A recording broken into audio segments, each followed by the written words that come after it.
Hello friends, இன்றைக்கி நம்ம வீடியோவில் ரொம்ப குறைவான டைம்லேயே நம்ம வீட்டில் உள்ள பொருட்களை வச்சு பசங்க ஸ்கூல் விட்டு வீட்டுக்கு வந்ததுமே இந்த மாதிரி ஸ்நாக்ஸ் செஞ்சு கொடுங்க. ரொம்ப விரும்பி சாப்பிடுவாங்க. டேஸ்ட்டும் ரொம்பவே நல்லா இருக்குங்க.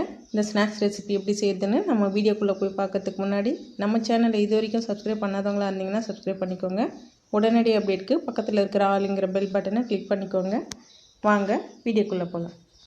ஃபஸ்ட்டு இந்த ரெசிபி செய்கிறதுக்கு வாழைப்பழம் எடுத்துருக்கேங்க. நீங்கள் பூவும் பழம், பச்சை வாழைப்பழம், செவ்வாழை கூட யூஸ் பண்ணிக்கலாங்க. இதுக்கு நான் இன்றைக்கி நேந்திரம் பழம் எடுத்திருக்கேன். இப்போ இது தோல்லாம் எடுத்துகிட்டு நம்ம பொடியாக கட் பண்ணி எடுத்துக்கலாம்.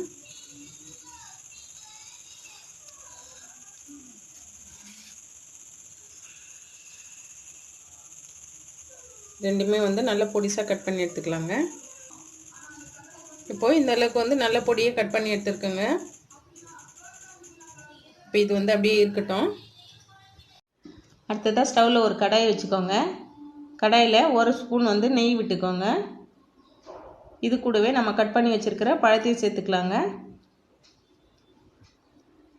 சேர்த்துட்டு இது ஒரு நிமிஷம் போல் நல்லா வதக்கி விட்டுக்கலாம்.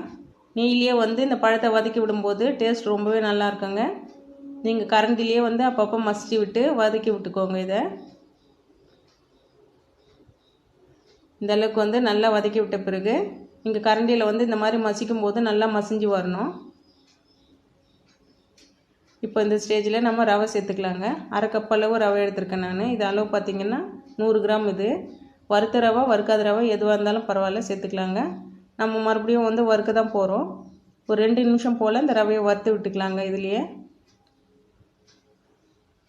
இந்த அளவுக்கு 2 நிமிஷம் நல்லா வறுத்து விட்ட பிறகு இது கூடவே 1/4 கப் அளவு தேங்காய் துருவல் சேர்த்துக்கோங்க. தேங்காய் துருவல் சேர்த்துட்டு 1 நிமிஷம் போல் இதையும் நல்லா வறுத்து விட்டுக்கலாங்க. நீங்கள் வறுத்து விடும்போதே நல்லா மசிச்சு விட்டுக்கோங்க. இந்த மாதிரி கரண்டிலேயே, அப்போ தான் கட்டி இல்லாமல் எல்லாம் நல்லா மசிஞ்சு வரும்.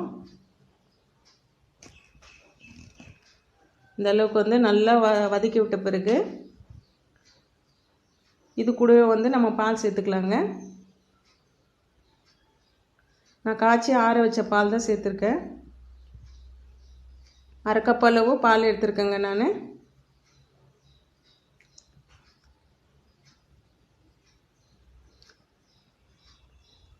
நம்ம சேர்த்துருக்கிற பாலில் தான் இந்த ரவையெல்லாம் நல்லா வெந்து வரும். சேர்த்துட்டு கட்டியெல்லாம் இல்லாமல் நல்லா மசிச்சு விட்டுக்கோங்க.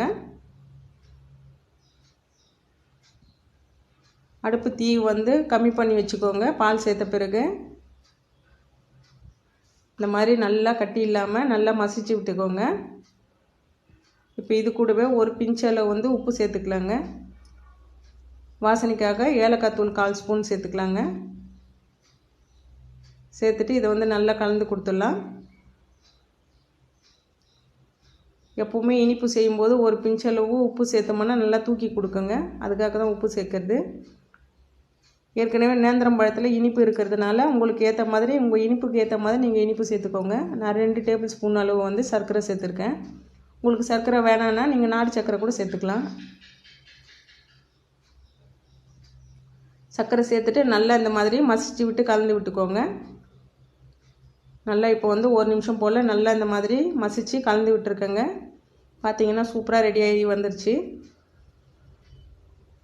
அவ்வளோதான். இப்போ நமக்கு இது ரெடி ஆயிடுச்சுங்க. ஸ்டவ் ஆஃப் பண்ணிவிட்டு இது நல்லா ஒரு பிளேட்டில் கொட்டி ஆற வச்சுக்கலாம்.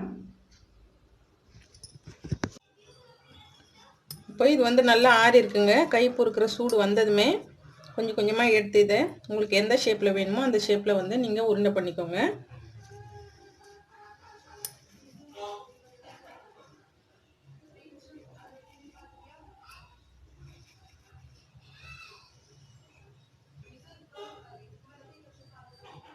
இந்த மாதிரி எல்லாத்தையும் உருண்டை பண்ணி எடுத்துக்கலாங்க. நான் ரோல் மாதிரி உருட்டி எடுத்திருக்கேன். உங்களுக்கு வேணும்னா இந்த மாதிரி ரவுண்ட் ஷேப்பில் கூட நீங்கள் உருட்டி எடுத்துக்கலாங்க. இந்த மாதிரி கூட உருட்டி எடுத்துக்கலாம்.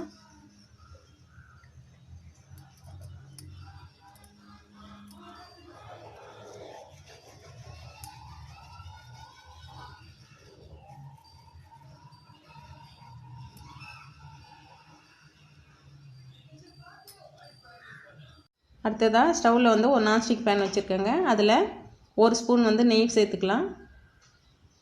நீங்கள் நெய்க்கு பதிலாக ஆயில் கூட யூஸ் பண்ணிக்கலாங்க. மொத்தமாக வந்து நம்ம 2 ஸ்பூன் தான் சேர்த்துருக்கோம் நெய் இதுக்கு. ஃபஸ்ட்டு 1 ஸ்பூன், இப்போ 1 ஸ்பூன் சேர்த்துருக்கோங்க.